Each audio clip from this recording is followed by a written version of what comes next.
Very good. Thank you, Tony. Okay, so again, I'm Scott Smith, and I'm the group leader for Intelligent Machine Tools at Oak Ridge National Laboratory. Okay, so as Tony said, ACE is a large program, and the training is one component of it. Everything that you're seeing tonight is funded by the Department of Defense IBAS, as Tony told you earlier. I'm going to show a little bit of the technology behind the scenes of what powers the training, what makes the training different than what you might have seen before. So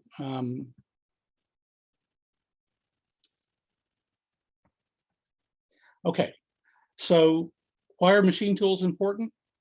Okay, realistically, everything that you touch in your everyday life, absolutely everything, before you touch it, it was touched by a machine tool.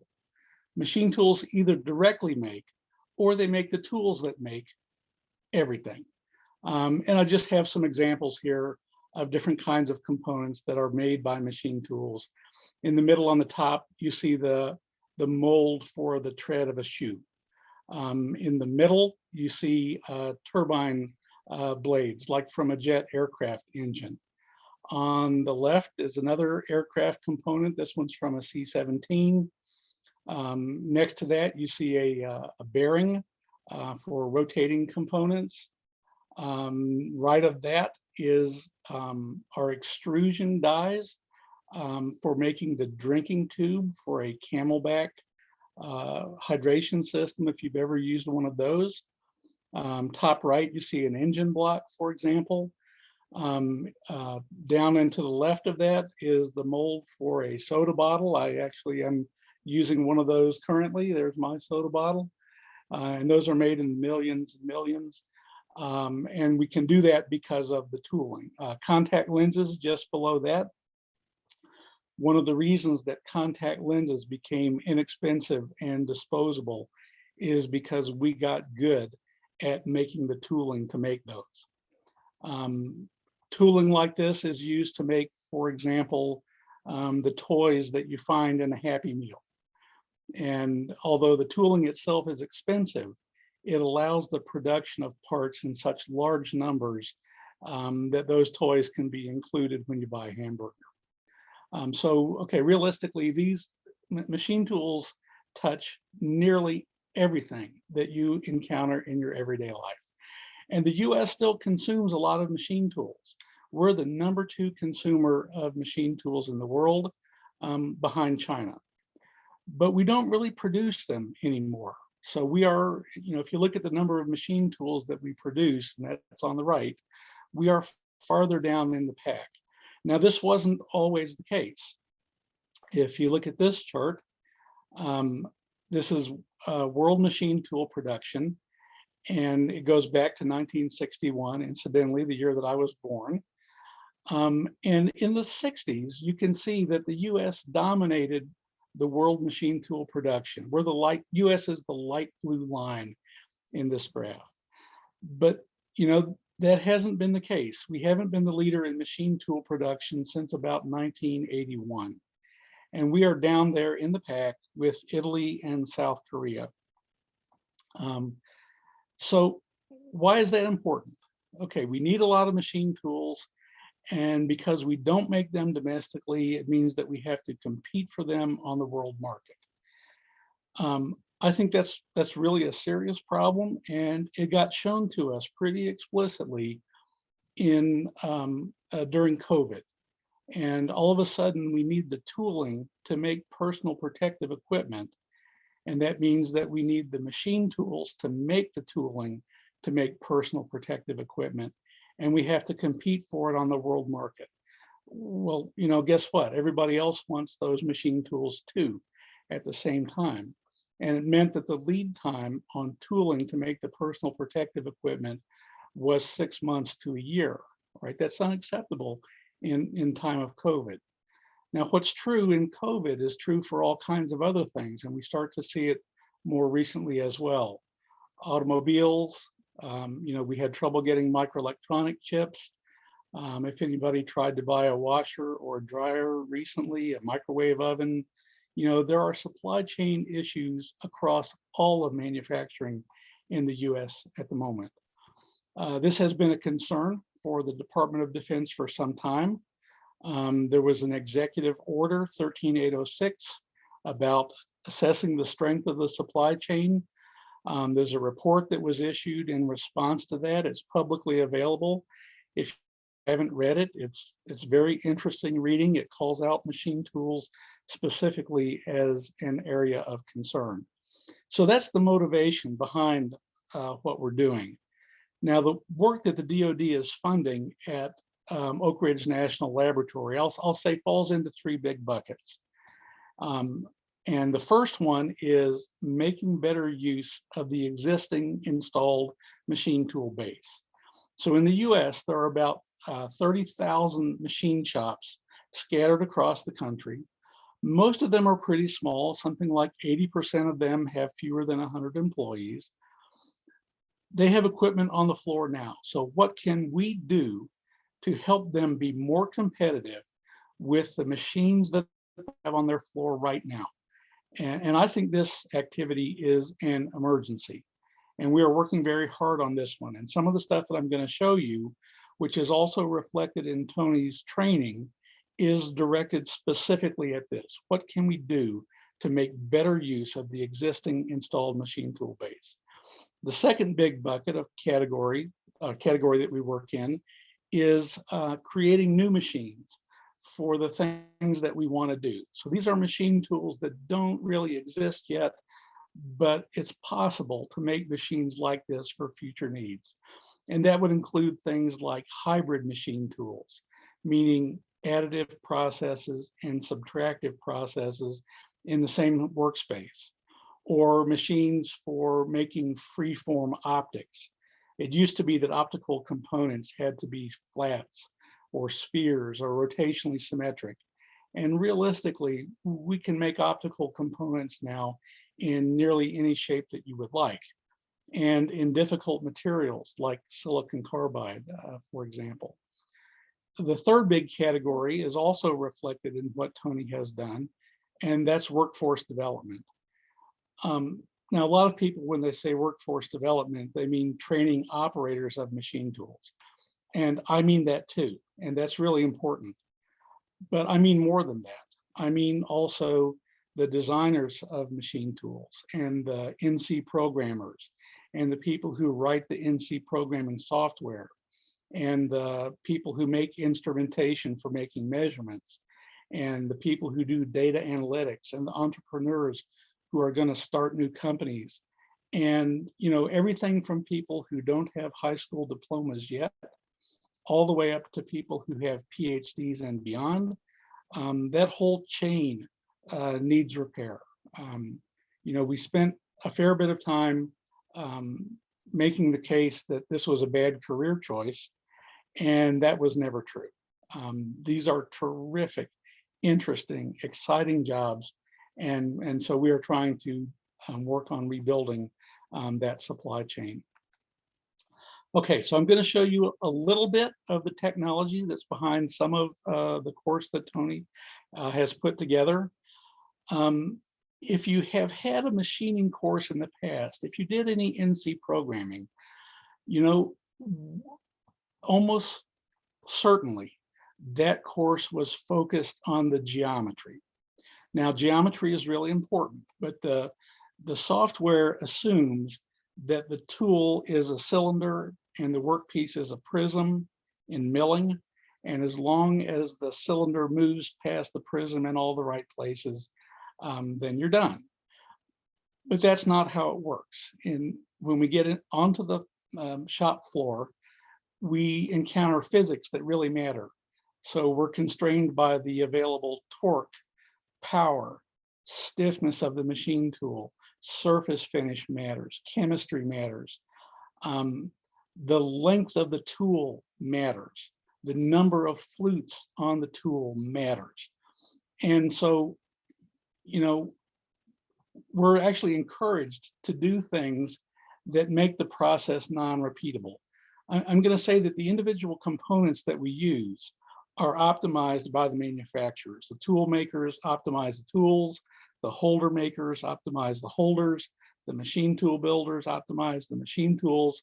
But when you put them all together, you get a system, and that's not been optimized. And non-repeatable behaviors are, in fact, encouraged. For example, the operator has control of the spindle speed override. Speed really matters. The operator is encouraged to set the tool length approximately and then touch something and make a correction for the length of the tool. And if it was geometry only, that would be fine.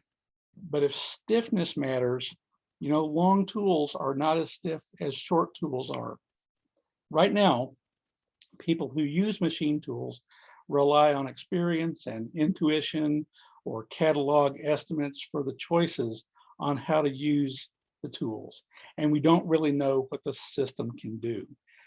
But it is possible to know. So this, you know, this is not random. This is knowable. And in fact, there is a measurement that we can do to tell us what the machine is capable of doing. And so in this picture, there's a close-up of the measurement being made. There's a little sensor that we attach to the tool, and it's called an accelerometer. And we tap the tool with an instrumented hammer that's called a tap test. And that gives us enough information to create the graph that's here at the bottom. And in this graph, this is for a slot, a full radial immersion cut. And the vertical axis is the axial depth of cut, and the horizontal axis is the spindle speed. And if I choose one of the conditions that's in the red zone, that's bad. That's chatter. It's going to make a bad surface finish, maybe damage the tool, maybe scrap the workpiece. If I choose cutting conditions that are in the white, then I make good surfaces and I'm happy with the part that comes out. And so I say one of three possibilities exist. Either I understand the performance capabilities of that tool in that holder in that machine very well, and I choose one of the cutting conditions that's marked in the white here, or I guess. And if I guess, sometimes I'm right, sometimes I'm wrong. If I make a bad guess, I scrap the part. If I make a guess that's in the white zone, I might think it's acceptable, but maybe I'm not really using the machine to its fullest capability. Most of the time, because we're guessing, we wind up significantly underusing the machine. So if I make wrong selections, I get a surface that looks like what I'm showing you there on the right now. Okay, so why does this happen? I won't show you any math, but I'll try to explain it to you intuitively.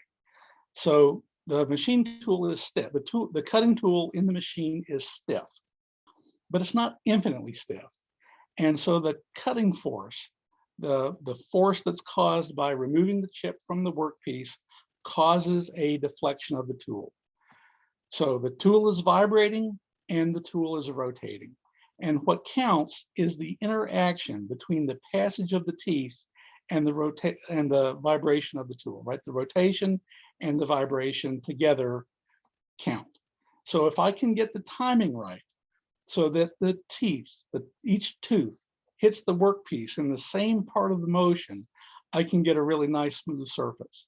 And if I get the timing wrong, so that the tool is in a different part of its motion when a tooth hits the workpiece, then I get a surface that is rough. That's intuitively what's happening.